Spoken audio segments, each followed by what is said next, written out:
Hi, ഞാൻ doctor Juhi Das, Q&B health കെയറിലെ homeopathic ഫിസിഷ്യനാണ്.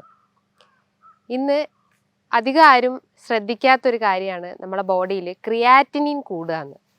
അപ്പോൾ ക്രിയാറ്റിനിൻ കൂടുക എന്ന് പറയുമ്പം നമ്മുടെ ബോഡിയിൽ കിഡ്നിയിൽ എന്തോ ഒരു തകരാറുണ്ടെന്ന് മനസ്സിലാക്കാം. ഇപ്പോൾ ഒരു ബ്ലഡ് ടെസ്റ്റ് ചെയ്ത് നോക്കുമ്പോൾ അല്ലെങ്കിൽ നമ്മൾ വേറെ എന്തെങ്കിലും ബ്ലഡ് ടെസ്റ്റ് ചെയ്യുമ്പോഴാണ് ബോഡിയിൽ ക്രിയാറ്റിനിൻ്റെ അളവ് കൂടിയിട്ടുണ്ടെന്ന് മനസ്സിലാക്കുന്നത്. നോർമൽ വാല്യൂ എന്ന് പറയുമ്പോൾ ഒരു 0.6 മുതൽ 1.2 മില്ലിഗ്രാമാണ് നോർമൽ പറയുന്നത്. അപ്പോൾ ഒരു പലപ്പോഴും ആളുകൾ ഒരു 1.3 ആയി കഴിഞ്ഞാലും അധികം ആരും ശ്രദ്ധിക്കില്ല. അതൊരു 2 മില്ലിഗ്രാം ഒക്കെ കണ്ടു കഴിഞ്ഞാൽ ഒരു ലാബ് റിപ്പോർട്ടിൽ ഒരു 2 മില്ലിഗ്രാം ഒക്കെ കണ്ടു കഴിഞ്ഞാലാണ് അവർ ശ്രദ്ധിക്കുന്നത് ക്രിയാറ്റിനിൻ എന്ന് പറഞ്ഞ ആളത് കൂടിയിട്ടുണ്ട്, അപ്പോൾ എന്തൊക്കെയോ ലക്ഷണങ്ങൾ കാണിക്കുന്നുണ്ടാവും എന്നൊക്കെ ഒരു സംശയങ്ങളുണ്ടാവും. അപ്പോൾ ഈ ഒരു ക്രിയാറ്റിനിൻ എന്ന് പറഞ്ഞു കഴിഞ്ഞാൽ നമ്മളെ ബോഡിയിൽ ഉണ്ടാകുന്ന ഒരു വേസ്റ്റ് പ്രൊഡക്റ്റാണ്. അതായത് കിഡ്നി പുറന്തള്ളുന്ന ഒരു വേസ്റ്റ് പ്രൊഡക്റ്റാണ്.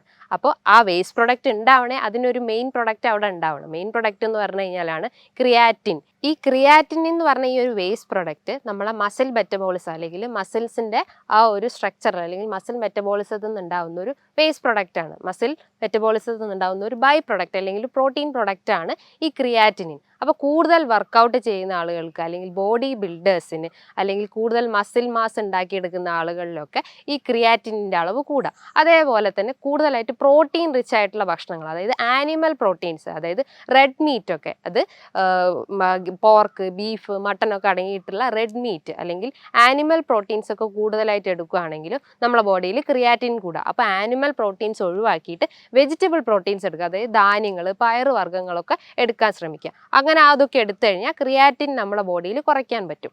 അതേപോലെ തന്നെ നമ്മൾ വെള്ളത്തിൻ്റെ അളവ് കുറഞ്ഞു കഴിഞ്ഞാൽ നമ്മളെ ബോഡിയിൽ വെള്ളത്തിൻ്റെ അളവ് കുറഞ്ഞു കഴിഞ്ഞാലും ക്രിയാറ്റിൻ്റെ അളവ് കൂടാനുള്ള ചാൻസ് ഉണ്ട്. വെള്ളം എന്ന് പറയുമ്പോൾ ഒരു നോർമൽ രീതിയിൽ നോക്കുമ്പോൾ ഒരു നമ്മളെ യൂറിൻ ഔട്ട്പുട്ടിനനുസരിച്ചാണ് നമ്മൾ വെള്ളം കുടിക്കേണ്ടത്. യൂറിൻ ഔട്ട്പുട്ട് എന്ന് പറയുമ്പോൾ 1.2 ലിറ്ററാണ് നമ്മളെ ബോഡിയിൽ യൂറിൻ പുറന്തള്ളപ്പെടുന്നത്. അതിനനുസരിച്ചാണ് നമ്മൾ വാട്ടർ ഇൻടേക്ക് എടുക്കേണ്ടത്. ഒരു കിഡ്നി പേഷ്യൻസ് ആണെങ്കിൽ, ഒരു നീരുള്ള ശരീരമാണെങ്കിൽ അവർ വെള്ളത്തിൻ്റെ അളവ് കുറയ്ക്കാണ് ശ്രമിക്കേണ്ടത്. അതായത് നീര് വെക്കുന്ന ഒരു ശരീരമാണെങ്കിൽ അവർ വെള്ളത്തിൻ്റെ അളവ് കുറയ്ക്കുക. അതായത് ഒരു 4 ഗ്ലാസ് അല്ലെങ്കിൽ 2-3 ഗ്ലാസ് മാത്രമേ എടുക്കാൻ പാടുള്ളൂ. ഇപ്പം നീരില്ലാത്ത ശരീരങ്ങളാണെങ്കിൽ അവർ കൂടുതലായിട്ടും വെള്ളം ഉൾപ്പെടുത്താൻ നോക്കുക, നന്നായി വെള്ളം കുടിക്കാൻ നോക്കുക. അതായത് ഒരു 1 to 4 ലിറ്റർ അല്ലെങ്കിൽ ഒരു 1 to 5 ലിറ്റർ വെള്ളമൊക്കെ ഡെയിലി എടുക്കുന്നതുകൊണ്ട് പ്രശ്നമൊന്നുമില്ല. അപ്പോൾ വാട്ടർ ഇൻടേക്കാണ് ഇതിൻ്റെ ഒരു പ്രധാന കാരണം എന്ന് പറയുന്നത്. അതായത് വെള്ളത്തിൻ്റെ അളവ് കുറഞ്ഞു കഴിഞ്ഞാൽ ഈ ക്രിയാറ്റിൻ കൂടാനുള്ള ചാൻസ് ഉണ്ട്. അതായത് ആ ഒരു പ്രൊഡക്റ്റ് കിഡ്നിയിലൂടെ പുറന്തള്ളപ്പെടുന്നില്ല. അപ്പോൾ ആ ഒരു വേസ്റ്റ് പ്രൊഡക്റ്റ് നമ്മളെ ബ്ലഡിൽ അലിഞ്ഞു ചേരാനുള്ള ഒരു ചാൻസ് ഉണ്ട്. അതേപോലെ തന്നെയാണ് നമ്മൾ കൂടുതലായിട്ട് വർക്കൗട്ട് എടുക്കുന്നതും പ്രോട്ടീൻ റിച്ച് ആയിട്ടുള്ള ഭക്ഷണങ്ങളും. അതോടൊപ്പം തന്നെ നമുക്ക് എന്തെങ്കിലും ഹെറിഡിറ്ററി ഉണ്ടെങ്കിൽ, അതായത് ഫാമിലി ഹിസ്റ്ററി ഉണ്ടെങ്കിലും ഈ ഒരു ക്രിയാറ്റിൻ്റെ അളവ് കൂടാനുള്ള ഒരു ചാൻസ് ഉണ്ട്. അതേപോലെ തന്നെയാണ് നമ്മൾ കൂടുതലായിട്ട് എന്തെങ്കിലും മെഡിക്കേഷൻസ് എടുക്കുക, അതായത് BP, കൊളസ്ട്രോൾ, ഒബേസിറ്റി, ഇതിനൊക്കെ കൂടുതൽ എന്തെങ്കിലും മെഡിക്കേഷൻസ് എടുക്കുന്ന ആളുകളുണ്ട്. അതായത് ടാബ്ലറ്റ്സ് ഒക്കെ എടുക്കുന്ന, അതായത് മെറ്റ്ഫോമിന്, അംലോഡിപ്പിൻ പോലത്തെ ടാബ്ലറ്റ്സ് ഒക്കെ ഡെയിലി ഓരോ 200 ഡോസ് അല്ലെങ്കിൽ 500 mg ഒക്കെ ഡെയിലി എടുക്കുന്ന ആളുകളുണ്ടാവും. അപ്പോൾ അവർക്ക് കിഡ്നീൻ്റെ പ്രവർത്തനം കുറഞ്ഞു കൊണ്ടുവരും. അപ്പം ആ ഒരു ബോഡിയിൽ ക്രിയാറ്റിനിൻ്റെ അളവ് കൂടാനുള്ള ഒരു ചാൻസ് ഉണ്ട്. അപ്പോൾ മെഡിക്കേഷൻസ് കൂടുതലായിട്ട് എടുക്കുന്നവർക്കും ഈ ഒരു ഇത് കൂടാണ്ട്. അതേപോലെ തന്നെയാണ് കൂടുതലായിട്ട് ഇൻഫെക്ഷൻസ്, എന്തെങ്കിലും കിഡ്നി ട്രാക്റ്റിലൊക്കെ എന്തെങ്കിലും യൂറിനറി ട്രാക്റ്റിൽ അല്ലെങ്കിൽ മൂത്രനാളത്തിലൊക്കെ എന്തെങ്കിലും ഇൻഫെക്ഷൻസ് വരിക, ഈക്കോളൈ പോലത്തെ ഇൻഫെക്ഷൻസ് കാരണം നമ്മുടെ ബോഡിയിൽ, ഈക്കോളൈ ബാക്ടീരിയ കാരണം നമ്മുടെ ബോഡിയിൽ യൂറിനറി ഇൻഫെക്ഷൻസ് ഉണ്ടാക്കുക. അത് കാരണം നമ്മളെ ബോഡിയിൽ യൂറിൻ്റെ അളവ് കുറയുക അല്ലെങ്കിൽ മൂത്രം ഒഴിക്കാൻ ബുദ്ധിമുട്ട് വരികയൊക്കെ ചെയ്യുന്നു. അപ്പോൾ അങ്ങനെ എന്തെങ്കിലും റെക്കറൻ്റ് ആയിട്ടുള്ള യൂറിനറി ട്രാക്ട് ഇൻഫെക്ഷൻസ് ഉണ്ടെങ്കിലും ഈ ഒരു ക്രിയാറ്റിൻ്റെ അളവ് കൂടാനുള്ള ചാൻസ് ഉണ്ട്. അതോടൊപ്പം തന്നെ നമുക്ക് എന്തെങ്കിലും സ്നേക്ക് ബൈറ്റ് അല്ലെങ്കിൽ പാമ്പ് കടിച്ചാലൊക്കെ നമ്മുടെ ബോഡിയിൽ ക്രിയാറ്റിൻ്റെ അളവ് കൂടാം. കാരണം സ്നേക്ക് ബൈറ്റ്, അതായത് വൈപ്പർ പോലത്തെ സ്നേക്കൊക്കെ കടിച്ചു കഴിഞ്ഞാൽ നമ്മുടെ ബോഡിയിൽ ഹീമോടോക്സിക് ആവുക, അതായത് രക്തത്തിൽ ഉണ്ടാകുന്ന ടോക്സിസിറ്റി കൂടുക, അതായത് ടോക്സിൻ ബോഡിയിൽ പ്രൊഡ്യൂസ് ചെയ്യാൻ തുടങ്ങും. അപ്പോൾ അത് കിഡ്നി വഴി പുറന്തള്ളപ്പെടാതെ കിഡ്നിയുടെ ഒരു ഫിൽട്രേഷനെ ഡാമേജ് ചെയ്യുകയും ചെയ്യുന്നു. നോർമലി ഒരു ഫിൽട്രേഷൻ എന്ന് പറയുമ്പോൾ ഒരു 60 ആണ്, നമ്മൾ ഒരു 60 to 90 ആണ് ഒരു GFR റേറ്റ് എന്ന് പറയുന്നത്. GFR എന്ന് പറഞ്ഞു കഴിഞ്ഞാൽ കിഡ്നി എത്രത്തോളം നമ്മുടെ ബോഡിയിൽ ഫിൽട്രേഷൻ നടത്തുന്നു അല്ലെങ്കിൽ ബ്ലഡിൽ എത്രത്തോളം കിഡ്നി ഫിൽട്ടർ ചെയ്യുന്നുള്ളതിൻ്റെ ഒരു അളവാണ് ഈ GFR എന്ന് പറയുന്നത്. അത് ഏകദേശം ഒരു 60 മുതൽ 90 ആണ്. ഒരു 60 താഴത്തോട്ട് വരുമ്പോഴാണ് നമ്മുടെ ബോഡിയിൽ കിഡ്നീൻ്റെ ഡാമേജ് വന്നിട്ടുണ്ട് അല്ലെങ്കിൽ കിഡ്നിയുടെ ഫിൽട്രേഷനിൽ ഡാമേജ് വന്നിട്ടുണ്ടെന്ന് മനസ്സിലാക്കുന്നത്. അതേപോലെ തന്നെയാണ് നമ്മുടെ ബോഡിയിൽ മറ്റ് മെറ്റബോളിക് ഡിസോർഡേഴ്സ്, അതായത് thyroid disorders, PCOD disorders, diabetes, fatty liver, ഇതൊക്കെ ഉണ്ടെങ്കിലും ക്രിയാറ്റിൻ്റെ അളവ് കൂടാൻ ചാൻസ് ഉണ്ട്. ഡയബറ്റിസ് പേഷ്യൻസിൻ്റെ അകത്ത് രക്തത്തിൽ ക്രമാതീതമായിട്ട് ഷുഗറിൻ്റെ അളവ് കൂടുന്നുണ്ട്. അപ്പോൾ ഷുഗറിൻ്റെ അളവ് കൂടിക്കഴിഞ്ഞാൽ, അല്ലെങ്കിൽ ഗ്ലൂക്കോസിൻ്റെ അളവ് കൂടിക്കഴിഞ്ഞ് കഴിഞ്ഞാൽ അത് ഈ ഒരു കിഡ്നീൻ്റെ അകത്തുള്ള ഈ ഗ്ലോമറുലസിൽ പോയിട്ട് ഡിപ്പോസിറ്റ് ചെയ്യും. അപ്പോൾ ആ ഒരു ഗ്ലോമറുലസിൻ്റെ ഫംഗ്ഷൻ എന്ന് പറഞ്ഞു കഴിഞ്ഞാൽ എന്താ, ഫിൽട്രേഷൻ ആണ്. ഈ ഫിൽട്രേഷൻ ഇത് ബാധിക്കുകയും ആ ഒരു ഫിൽട്രേഷൻ്റെ അകത്ത് ഈ ഒരു ഗ്ലൂക്കോസ് മോളിക്യൂൾസ് ഡിപ്പോസിറ്റ് ചെയ്തിട്ട് പുറന്തള്ളപ്പെടാതിരിക്കുകയും, അതായത് വേസ്റ്റ് ഒന്നും പുറന്തള്ളപ്പെടാതെ രക്തത്തിൽ ഈ ഒരു വേസ്റ്റ് പ്രൊഡക്റ്റ് കൂടുന്ന ഒരു അവസ്ഥ വരുന്നു. അങ്ങനെയാണ് ബോഡിയിൽ ക്രിയാറ്റിനിൻ്റെ അളവ് കൂടുന്നത്. ഒരു ബ്ലഡ് റിപ്പോർട്ട് നോക്കിക്കഴിഞ്ഞാലാണ്, അതായത് ക്രിയാറ്റിനിൻ്റെ അളവ് നോക്കിയിട്ടാണ് നമ്മളെ ബോഡിയിൽ കിഡ്നി എത്രത്തോളം ഫങ്ഷനിങ് ആണ് നോക്കുന്നത്. അതായത് ഒരു 20% ഫങ്ഷനിങ് ആണോ അല്ലെങ്കിൽ 30% ഫങ്ഷനിങ് ആണോ, എത്രത്തോളം ഫങ്ഷനിങ് ആണ് നോക്കുന്നത് ഈ ക്രിയാറ്റിനിൻ്റെ അളവ് നോക്കിയിട്ടാണ്. ക്രിയാറ്റിനിൻ ചിലപ്പോൾ ഓരോ ലാബിലും ഓരോ രീതിയിലുള്ള വാല്യൂസ് ആയിരിക്കും കാണിക്കുക. അപ്പോൾ നമ്മൾ ഒരു നോർമൽ വാല്യൂ പറയുമ്പോൾ 0.6 മുതൽ 1.2 ആണ്. ഈ ഒരു ചിലപ്പോൾ ആ ലാബിൻ്റെ ആ ഒരു വാല്യൂവിൻ്റെ അകത്ത് റെഫറൽ റേഞ്ച് കൊടുത്തിട്ടുണ്ടാവും. ആ റേഞ്ചിൻ്റെ നേരെ ആയിരിക്കും ആ ഒരു വാല്യൂ എഴുതിയിട്ടുണ്ടാവും, അതായത് ആ നോർമൽ വാല്യൂ കാണിക്കുന്നത്. അപ്പോൾ അതിൽ ഹൈ ആകുമ്പോൾ അല്ലെങ്കിൽ ലോ ആകുമ്പോഴാണ് നമുക്ക് ബോഡിയിൽ സിംറ്റംസ് കാണിക്കുന്നത്. ഹൈ ആവുന്നതെന്ന് പറഞ്ഞാൽ ഈ ഒരു 1.2ന് ശേഷം, അതായത് ഒരു 2 മില്ലിഗ്രാമിന് ശേഷം ആകുമ്പോഴാണ് നമ്മൾ ബോഡിയിൽ പല ലക്ഷണങ്ങൾ കാണിക്കുന്നത്. ലക്ഷണങ്ങൾ എന്ന് പറയുമ്പോൾ കിഡ്നീനെയാണ് ഡാമേജ് ചെയ്തിട്ടുള്ളത്. അപ്പോൾ കിഡ്നി റിലേറ്റ് ചെയ്തിട്ടുള്ള അസുഖങ്ങളായിരിക്കും പ്രധാനമായിട്ടുണ്ടാവുക. അതായത് മൂത്രത്തിൽ പഴുപ്പ് കാണുക, അല്ലെങ്കിൽ മൂത്രത്തിൽ പത കാണുക, അതായത് മൂത്രം ഒഴിക്കുമ്പോൾ പഴുപ്പ് ഉണ്ടാവുക, അതായത് മൂത്രം ഒഴിക്കുമ്പോൾ വേദന ഉണ്ടാവുക, മൂത്രത്തിൽ പത നിറയുക, അല്ലെങ്കിൽ ഒരു ഭയങ്കര ഡിസ്കളറേഷൻ ഉണ്ടാവുക, ഡാർക്ക് കളർ അല്ലെങ്കിൽ കോൺസെൻട്രേറ്റഡ് കളർ ആവുക. നോർമലി ഒരു യൂറിൻ കളർ എന്ന് പറഞ്ഞാൽ പെയിൽ യെല്ലോ ആണ്. അപ്പോൾ അത് കുറച്ചുകൂടി ഡാർക്ക് ആവുക, അതായത് ഫിൽട്രേഷൻ അവിടെ പ്രോപ്പറായിട്ട് നടക്കാത്തൊരവസ്ഥ വരിക. അതേപോലെ തന്നെ നമുക്ക് ബാക്ക് പെയിൻ വരിക, നടുവേദന വരിക. ബിക്കോസ് കിഡ്നീൻ്റെ ഒരു ലൊക്കേഷൻ എന്ന് പറഞ്ഞു കഴിഞ്ഞാൽ നമ്മുടെ ബാക്കത്തെ വാരിയലിൻ്റെ താഴെയായിട്ടാണ്, അതായത് വെർട്ടിബ്രാസിൻ്റെ താഴെയായിട്ടാണ് കിഡ്നീൻ്റെ ലൊക്കേഷൻ ഉണ്ടാവുക. അപ്പോൾ ആ ഒരു കിഡ്നീൻ്റെ ഫംഗ്ഷനിങ് കറക്റ്റ് അല്ലെങ്കിൽ നമുക്ക് ബാക്ക് പെയിൻ ഡെവലപ്പ് ചെയ്യാനുള്ള ഒരു ചാൻസ് ഉണ്ട്. അതേപോലെ തന്നെ ആ ബാക്ക് പെയിൻ റേഡിയേറ്റ് ചെയ്തിട്ട് ഫ്രണ്ടിലോട്ട് ഇറങ്ങി വരാനുള്ള ചാൻസ് ഉണ്ട്. ഇതൊരു കിഡ്നി സ്റ്റോണിൻ്റെ ഒരു ലക്ഷണമായിട്ട് നമുക്ക് പറയപ്പെടാം. അതേപോലെ തന്നെ നമുക്ക് ഇടയ്ക്കിടയ്ക്ക് ഗ്യാസ് ട്രബിൾ വരിക, അതായത് ഓക്കാനും ഛർദി പോലത്തെ ഗ്യാസ് ട്രബിൾ ഉണ്ടാകും. ഫുഡ് കഴിച്ച് കഴിഞ്ഞാൽ അപ്പം തന്നെ വൊമിറ്റ് ചെയ്യാനുള്ള ടെൻഡൻസി വരിക, വിശപ്പില്ലാത്തൊരവസ്ഥ വരിക, അതുപോലെ അമിതമായിട്ടുള്ള ക്ഷീണം, നമുക്ക് ഇടയ്ക്കിടയ്ക്ക് കിടക്കാൻ തോന്നുക, ഒരു ഉന്മേഷക്കുറവ് ഉണ്ടാവുക, അതുപോലെ മസിൽസിൽ നിന്നൊക്കെ ഭയങ്കര വേദന ഉണ്ടാവുക, അല്ലെങ്കിൽ ജോയിൻസിൽ നിന്നൊക്കെ ഭയങ്കര വേദന ഉണ്ടാവുക. ഇത്തരം ലക്ഷണങ്ങളാണ് ഈ ക്രിയാറ്റിനിൻ്റെ അളവ് കൂടിക്കഴിഞ്ഞാൽ കാണിച്ചു തരുന്നത്. ഈ ക്രിയാറ്റിനിൻ്റെ അളവ് കൂടിക്കഴിഞ്ഞ് കഴിഞ്ഞാൽ അത് നമ്മൾ കൺട്രോൾ ചെയ്യണം. അത് പ്രധാനമായിട്ടും ഞാൻ പറഞ്ഞു, പ്രോട്ടീൻ റിച്ച് ആയിട്ടുള്ള ഭക്ഷണങ്ങൾ, അല്ലെങ്കിൽ ബോഡി ബിൽഡേഴ്സൊക്കെ ക്രിയാറ്റിൻ പ്രോട്ടീൻ പൗഡേഴ്സ് എടുക്കാറുണ്ട്.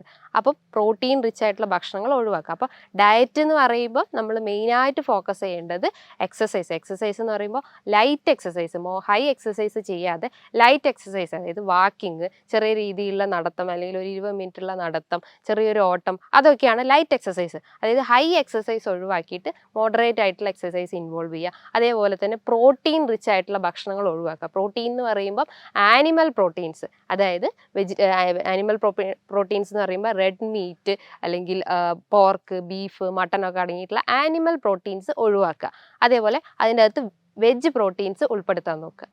അതേപോലെ തന്നെ പാൽ ഉൽപ്പന്നങ്ങളൊക്കെ ഒഴിവാക്കാൻ നിൽക്കുക. കാരണം അതിൻ്റെ അകത്ത് കൂടുതലായിട്ടും പ്രോട്ടീൻ അടങ്ങിയിട്ടുണ്ട്. അപ്പോൾ പാൽ ഉൽപ്പന്നങ്ങളും ഒഴിവാക്കുക. അതേപോലെ തൈരും മോരും ഒക്കെ ഉൾപ്പെടുത്തി കഴിഞ്ഞ് കഴിഞ്ഞാൽ കുറേ ഡൈജഷൻ പ്രോപ്പർ ആവുകയും നമ്മൾ രക്തമൊക്കെ ഒന്ന് ഫിൽട്ടർ ചെയ്യാൻ സഹായിക്കുന്നതാണ്. അതേപോലെ ഉൾപ്പെടുത്തേണ്ടതാണ് പയറുവർഗ്ഗങ്ങൾ എന്ന് പറഞ്ഞാൽ ധാന്യങ്ങൾ, ചെറിയ ചെറിയ ധാന്യങ്ങൾ, ചെറുപയർ, കടല പോലത്തെ ധാന്യങ്ങൾ ഉൾപ്പെടുത്തുന്നത് നല്ലതാണ്. അതേപോലെ ഒഴിവാക്കേണ്ട ഒരു കാര്യമാണ് ഇന്നത്തെ ഫാസ്റ്റ് ഫുഡ്, അല്ലെങ്കിൽ ജങ്ക് ഫുഡ്, അല്ലെങ്കിൽ ഫാസ്റ്റ് ഫുഡ് ഐറ്റംസ് ആയിട്ടുള്ള പിസ്സ, ബർഗർ ഒക്കെ ഉണ്ടെങ്കിൽ ആ ഒരു ഫാസ്റ്റ് ഫുഡ് ഒഴിവാക്കി കഴിഞ്ഞ് കഴിഞ്ഞാൽ നമ്മുടെ ബോഡിയിൽ അന്നജത്തിൻ്റെ അളവ് കുറയും, അല്ലെങ്കിൽ ഗ്ലൂക്കോസിൻ്റെ അളവ് കുറയുകയും ഡയബറ്റിസ് കൺട്രോൾ ആവുകയും, ഡയബറ്റിസ് കൺട്രോൾ ആയി കഴിഞ്ഞ് കഴിഞ്ഞാൽ ക്രിയാറ്റിനിൻ്റെ അളവ് നമുക്ക് കുറയ്ക്കാൻ പറ്റും. അതേപോലെ ഒഴിവാക്കേണ്ടതാണ് സോഫ്റ്റ് ഡ്രിങ്ക്സ് ഐറ്റംസ്, ചായ, കാപ്പിയൊക്കെ ഉണ്ടെങ്കിൽ, സോഫ്റ്റ് ഡ്രിങ്ക്സ് എന്ന് പറഞ്ഞു കഴിഞ്ഞാൽ പെപ്സി, കൊക്കോകോള, അല്ലെങ്കിൽ ചായ, കാപ്പിയൊക്കെ ഉണ്ടെങ്കിൽ അത് ഒഴിവാക്കാൻ നോക്കുക. ചായയും കാപ്പിയും കുടിക്കുന്ന ആളുകളാണെങ്കിൽ ഷുഗർ കുറച്ചിട്ട് കാപ്പിയും ചായയൊക്കെ കുടിക്കാൻ നോക്കുക. ഇതൊക്കെ ഫോളോ ചെയ്ത് കഴിഞ്ഞാൽ ക്രിയാറ്റിനിൻ്റെ അളവ് നമുക്ക് കുറയ്ക്കാൻ പറ്റും. അതേപോലെ ഒഴിവാക്കേണ്ടതാണ് സോഡിയം, പൊട്ടാസ്യം അടങ്ങിയിട്ടുള്ള ഭക്ഷണങ്ങൾ. ഇപ്പം നമ്മൾ വെജിറ്റബിൾസിൻ്റെ അകത്ത് കൂടുതലായിട്ടും സോഡിയം, പൊട്ടാസ്യം ഒക്കെ അടങ്ങിയിട്ടുണ്ടാവും. അപ്പോൾ നമ്മൾ വെജിറ്റബിൾസ് ഒക്കെ കിട്ടി കഴിഞ്ഞാൽ നന്നായിട്ട് അത് വാഷ് ചെയ്ത് വെള്ളത്തിലിട്ട് നന്നായി വാഷ് ചെയ്യുക. അതേപോലെ തന്നെ നന്നായി കുക്ക് ചെയ്യുക. അപ്പോൾ ഈ സോഡിയം, പൊട്ടാസ്യം ഒക്കെ കുറയ്ക്കാൻ പറ്റും. അപ്പോൾ ഈ ഒരു നോർമലി സോഡിയം, പൊട്ടാസ്യം, ഈ ഒരു ഇലക്ട്രോലൈറ്റ്സ് ആണ് നമ്മൾ ഈ ഒരു കിഡ്നീൻ്റെ ഫംഗ്ഷനിങ് നടക്കുന്നത്. അതായത് കിഡ്നി ഫംഗ്ഷൻ ചെയ്യണ ഈ ഒരു ഇലക്ട്രോലൈറ്റ്സിൻ്റെ ബാലൻസ് മെയിൻ്റനൻസ് വേണം.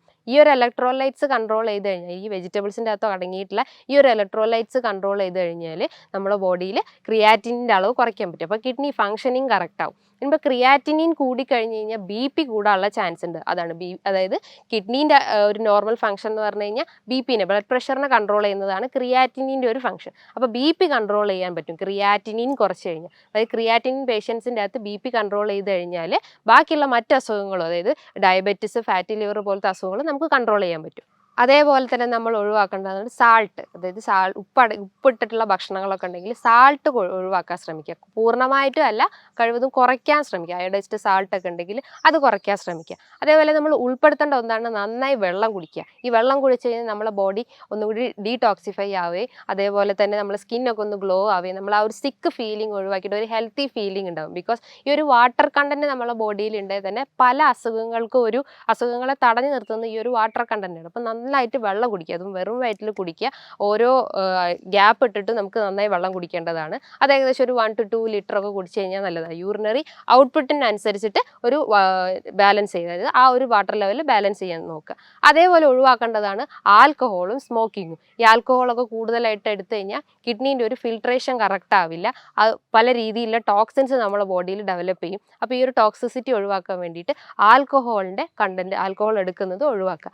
അതേപോലെ ഒഴിവാക്കേണ്ടതാണ് സ്മോക്കിംഗ്. അത് അമിതമായിട്ട് പുക വലിക്കുന്ന ആളുകളാണെങ്കിലും ഈ ഒരു സ്മോക്കിംഗ് ഇതുണ്ടെങ്കിലും കിഡ്നിയുടെ ഫിൽട്രേഷൻ പ്രോപ്പർ അല്ലാത്തൊരവസ്ഥ വരികയും ആ ഒരു രക്തത്തിൽ ടോക്സിസിറ്റി ഇൻക്രീസ് ചെയ്യാനുള്ള ഒരു ചാൻസ് ഉണ്ട്. അങ്ങനെ ബോഡിയിൽ വേസ്റ്റ് പ്രൊഡക്റ്റ് ഇൻക്രീസ് ചെയ്യുക, അങ്ങനെ ക്രിയാറ്റിനിനൊന്നും പുറന്തള്ളപ്പെടാത്ത ഒരു അവസ്ഥയും വരുന്നുണ്ട്. അതോടൊപ്പം തന്നെ ഒരു proper healthy food style maintain ചെയ്യുക. ഈ പറഞ്ഞിട്ടുള്ള റെഡ് മീറ്റ് ഒഴിവാക്കുക, നല്ലപോലെ വെള്ളം കുടിക്കുക, അതുപോലെ സാൾട്ട് ഒഴിവാക്കുക. വെള്ളം കുടിക്കുകയാണെങ്കിൽ തിളപ്പിച്ചാറിയ വെള്ളം മാത്രം കുടിക്കുക. മറ്റ് ഇൻഫെക്ഷൻസ് ഒക്കെ പ്രിവെൻറ്റ് ചെയ്യും വെള്ളം കുടിക്കുന്നതിന് സഹായിക്കുന്നതാണ്. അതേപോലെ തന്നെ ധാന്യങ്ങൾ, ആനിമൽ പ്രോട്ടീൻസ് ഒഴിവാക്കിയിട്ട് വെജിറ്റബിൾ പ്രോട്ടീൻസ് ഉൾപ്പെടുത്തുക. അതുപോലെ ഓവർ വർക്കൗട്ടിന് പകരം ലൈറ്റ് വർക്കൗട്ടൊക്കെ ചെയ്ത് കഴിഞ്ഞാൽ ഈ ഒരു ക്രിയാറ്റിനിൻ്റെ അളവ് നമുക്ക് കുറയ്ക്കാൻ പറ്റും. ഇത്തരം ലക്ഷണങ്ങൾ ഉണ്ടെങ്കിൽ നിങ്ങൾ എത്രയും പെട്ടെന്ന് തന്നെ ഒരു ബ്ലഡ് ടെസ്റ്റ് നടത്തിയിട്ട് ഒരു ഡോക്ടറെ കൺസൾട്ട് ചെയ്തിട്ട് അതിനനുസരിച്ചുള്ള ട്രീറ്റ്മെൻറ്റ് എടുക്കണം.